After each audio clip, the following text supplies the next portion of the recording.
ভারতে যখনই এই প্রশ্নটি ওঠে যে ভারতের স্বাধীনতায় কার যোগদান সবচেয়ে বেশি ছিল, সকলের মনে একটাই ছবি ভেসে ওঠে মহাত্মা গান্ধী। আবার অনেকেই মনে করেন যে ভারতের স্বাধীনতা সংগ্রামে সবচেয়ে বেশি যোগদান ছিল নেতাজি সুভাষচন্দ্র বসুর।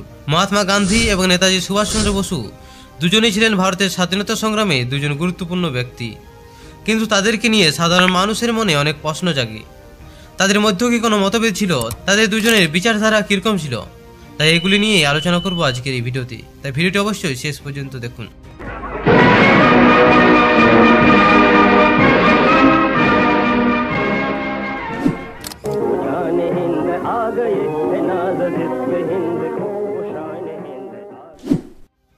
নেতাজি সুভাষচন্দ্র বসু ছোটবেলা থেকেই পড়াশোনায় খুবই ভালো ছিলেন।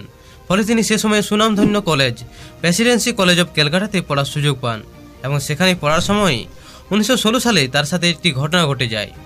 সে সময় প্রথম তিনি রাজনীতির একটি ঝলক দেখতে পান।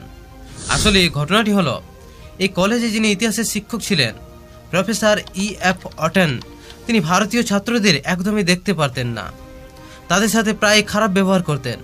ফলে একদিন যখন তিনি সিঁড়ি বেয়ে নামছিলেন, সে সময় ভারতীয় ছাত্রদের একটি দল তাকে ঘিরে ফেলে এবং মারধর করতে শুরু করে। পরে কলেজ কর্তৃপক্ষ দ্বারা ঘটনাটি যাচাই করার পর জানা যায় যে তাদের মধ্যেই একজন ছিলেন নেতাজি সুভাষচন্দ্র বসু। ফলে নেতাজিকে কলেজ থেকে বরখাস্ত করে দেওয়া হয়। কিন্তু কলেজে যে বাকি ভারতীয় ছাত্ররা ছিল তারা নেতাজির সাথে হওয়া এই ঘটনার বিরুদ্ধে প্রতিবাদ করতে শুরু করে। তাই কলেজ কর্তৃপক্ষ চাপে পড়ে সুভাষচন্দ্র বসুকে আবারও কলেজে ভর্তি নিতে বাধ্য হয়। কিন্তু এই একই কলেজে নয়, তার পরিবর্তে তাকে স্কটিশ চার্চ কলেজ থেকে তার স্নাতকের পড়াশোনা সম্পূর্ণ করতে দেওয়া হয়। তিনি ফিলোসফি অনার্সে খুব ভালো নম্বরের সাথে স্নাতক পাস করেন। এই ঘটনাটির পর নেতাজি সুভাষচন্দ্র বসু এবং প্রফেসর E.F. অটেন দুজনেরই জীবন বদলে যায়। প্রফেসরের ভারতীয় ছাত্রদের প্রতি মনোভাব পাল্টে যায়, এমনকি যে সুভাষচন্দ্র বসুর সাথে তার মারধর হয়েছিল 1945 সালে সুভাষের ফ্লাইট দুর্ঘটনায়, তিনি শোকাহত হয়ে একটি কবিতাও লিখেছিলেন। তারপর 1920 সালে নেতাজি কলেজে পড়াশোনা সম্পূর্ণ করে ইংল্যান্ডে চলে যান, সে সময়ের কঠিনতম পরীক্ষা ইন্ডিয়ান সিভিল সার্ভিসের প্রস্তুতি নেওয়ার জন্য। এবং এই পরীক্ষায় নেতাজি সর্বভারতীয় 4র্থ স্থান দখল করেন। এর থেকে বোঝা যায় নেতাজি পড়াশোনায় কতটা ভালো ছিলেন। সে সময় নেতাজির বয়স ছিল মাত্র 23 বছর এবং তার হাতে ছিল ইন্ডিয়ান সিভিল সার্ভিসের মতো একটি বড় চাকরি, অর্থাৎ তার ভবিষ্যৎ জীবন ছিল খুবই সুরক্ষিত। তিনি চাকরি করে তার বাকি জীবন ভালোভাবে কাটাতে পারতেন। কিন্তু এখানেই প্রশ্ন আসে, তাহলে তিনি কিসের অনুপ্রেরণায় তার সুখের চাকরি ছেড়ে ভারতের স্বাধীনতা সংগ্রামে যোগদান করলেন? এর উত্তরে বলা যায় 1920 এর সময় ভারতবর্ষে মহাত্মা গান্ধী খুবই জনপ্রিয় হতে থাকে তার অহিংসা আন্দোলনের জন্য। তিনি অহিংসা সত্যাগ্রহের মাধ্যমে পুরো দেশকে একত্রিত করেছিলেন ব্রিটিশদের বিরুদ্ধে। সেগুলির প্রতি নেতাজি সুভাষচন্দ্র বসু নজর রাখছিলেন। সে সময় তিনি মনে প্রাণে ভারতীয় স্বাধীনতা সংগ্রামে যোগ দেওয়ার কথা ভাবছিলেন, কিন্তু চাকরি চলে যাওয়ার দুবিধা ছিল তার সামনে। এ নিয়ে তিনি তার দাদা শরৎচন্দ্র বোস এবং তার পিতাকে অনেকবার চিঠিও লিখেছিলেন। এ সময় তার সামনে দুটি রাস্তা খোলা ছিল, হয়তো তিনি তার সুখের চাকরি বাকরি করে বাকি জীবন অতিবাহিত করবেন, কিংবা তিনি ভারতের স্বাধীনতা সংগ্রামে যোগদান করে ভারতকে স্বাধীন করে ইতিহাসের পাতায় তার নাম লেখাবেন। এখানে তিনি তার চাকরি ছেড়ে ভারতের স্বাধীনতা সংগ্রামকেই বেছে নিয়েছিলেন, যার থেকে বোঝা যায় তিনি কতটা নিঃস্বার্থ মানুষ ছিলেন, দেশকে কতটা ভালোবাসতেন। এরপর 23শে এপ্রিল 1921 সালে নেতাজি তার ট্রেনিং সম্পূর্ণ না করেই ভারতে ফিরে আসেন এবং গান্ধীজির সাথে দেখা করেন। এবং গান্ধীজির কথা মতো তিনি বাংলায় চিত্তরঞ্জন দাসের সাথে ভারতের স্বাধীনতা সংগ্রামে যোগদান করেন। নেতাজি তার রাজনীতি জীবনে শুরু করেন ফরওয়ার্ড পত্রিকার সম্পাদক হিসাবে এবং তার উগ্র রাজনৈতিক কার্যাবলীর জন্য 1921 সালের ডিসেম্বর মাসেই তিনি প্রথমবারের মতো জেলে যান। যদিও তিনি জেলে বেশি দিন থাকেননি, কয়েকদিনের মধ্যেই বেরিয়ে আসেন এবং মাত্র 26 বছর বয়সেই সর্বভারতীয় যুব কংগ্রেসের প্রেসিডেন্ট নির্বাচিত হন তিনি। এ সময় নেতাজি ব্রিটিশদের বিরুদ্ধে রাজনৈতিক আন্দোলন জোর কদমে করছিলেন। ফলে ব্রিটিশরা তাকে ষড়যন্ত্র করে 2 বছরের জন্য জেলে পাঠিয়ে দেয় এবং তাকে মায়ানমারে নিয়ে গিয়ে রাখা হয়। 1927 সাল পর্যন্ত তিনি জেলে থাকেন এবং সে সময় তিনি টিবি বা যক্ষার মতো এক ভয়ানক রোগাক্রান্ত হন এবং কয়েক মাস তিনি খুবই অসুস্থতার মধ্যে কাটান। কিন্তু ভাগ্যক্রমে তিনি এই রোগ থেকে মুক্তি পান এবং অবশেষে তিনি যখন বাংলায় ফিরে আসেন, সে সময় পর্যন্ত তার পথপ্রদর্শক চিত্তরঞ্জন দাসেরও মৃত্যু হয়ে যায়।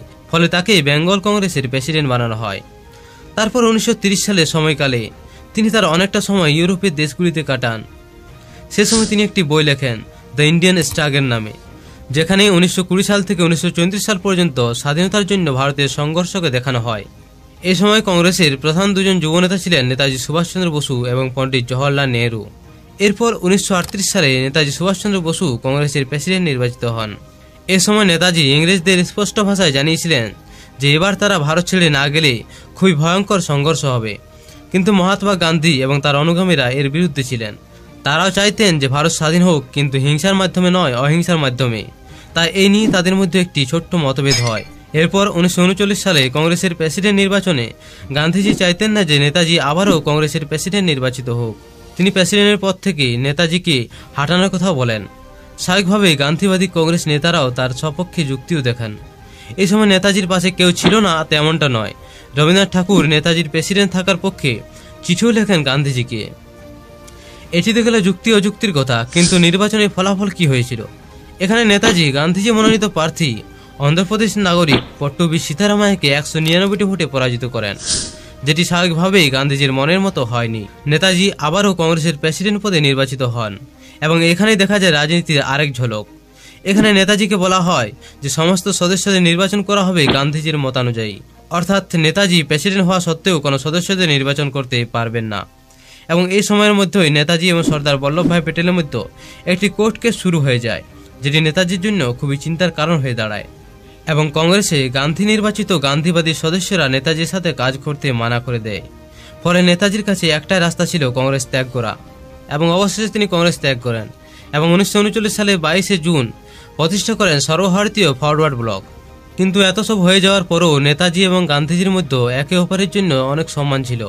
1942 সালে যখন গান্ধীজি ভারত ছাড়ো আন্দোলনে ডাক দেন, সে সময় গান্ধীজি জার্মানির বার্লিন শহর থেকে তার আজাদ হিন্দ রেডিওতে এই আন্দোলনের প্রশংসা করে এটিকে অহিংসা গরিলা যুদ্ধ বলে উল্লেখ করেছিলেন।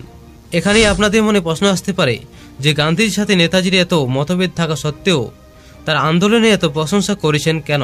এর উত্তর নেতাজি নিজেই বলেছিলেন। তিনি বলেন, 1939 সাল থেকে গান্ধীজির সাথে এমন মতভেদ কারো হয়নি যেমনটা আমার সাথে হয়েছে, কিন্তু এখন সব সমস্যা মিটে গেছে। এখন সকলের একটাই লক্ষ্য, ভারতের স্বাধীনতা। এখানে তিনি বলেন, গান্ধীজি যদি তার অহিংসা পদ্ধতিতে স্বাধীনতা পেয়ে যান তাহলে তো খুবই ভালো, আর না হলে আমি আমার সংঘর্ষ চালিয়ে যাব। যে কারণে নেতাজি তার 3টি ব্রিগেডের নাম গান্ধীজি, নেহেরু এবং মৌলানা আজাদের নামে রেখেছিলেন। এ পর্যন্ত শুনে আপনাদের মনে হতে পারে যে এই সম্মান শুধু একদিক থেকে দেওয়া হচ্ছিল। নেতাজি শুধু গান্ধীজিকে সম্মান দিচ্ছিলেন, কিন্তু তার পরিবর্তে গান্ধীজি আশানুরূপ প্রতিক্রিয়া দেননি। কিন্তু তেমনটা ছিল না, গান্ধীজিও নেতাজির খুব সম্মান করতেন। গান্ধীজি নেতাজির প্রশংসায় বলেন, নেতাজির জন্য বাংলার গভর্নর যে পাহারা লাগিয়েছিল তাদের ফাঁকি দিয়ে নেতাজি খুবই দক্ষতার সাথে কাবুল পৌঁছে যান এবং সেখান থেকে ইউরোপের বিভিন্ন দেশ হয়ে জাপানে যান এবং সেখানে তিনি তরুণ যুবকদের নিয়ে একটি ফৌজ তৈরি করেন যা শক্তিশালী ব্রিটিশ শাসনের বিরুদ্ধে রুখে দাঁড়ায়। এটি খুবই প্রশংসনীয়। এখানে হিংসা থাকা সত্ত্বেও গান্ধীজি আজাদ হিন্দ ফৌজের প্রশংসা করেছিলেন। আসলে আমাদের মনে গান্ধীজি এবং নেতাজিকে নিয়ে অনেক ভুল ধারণা রয়েছে। আমরা গান্ধীজিকে পুরোপুরি অহিংসাবাদী এবং নেতাজি ভগৎ সিংদের উগ্রপন্থী মনে করি, কিন্তু বাস্তবে তেমনটা ছিল না। এ ব্যাপারে আপনাদের মূল্যবান মতামত কমেন্ট বক্সে অবশ্যই জানাবেন।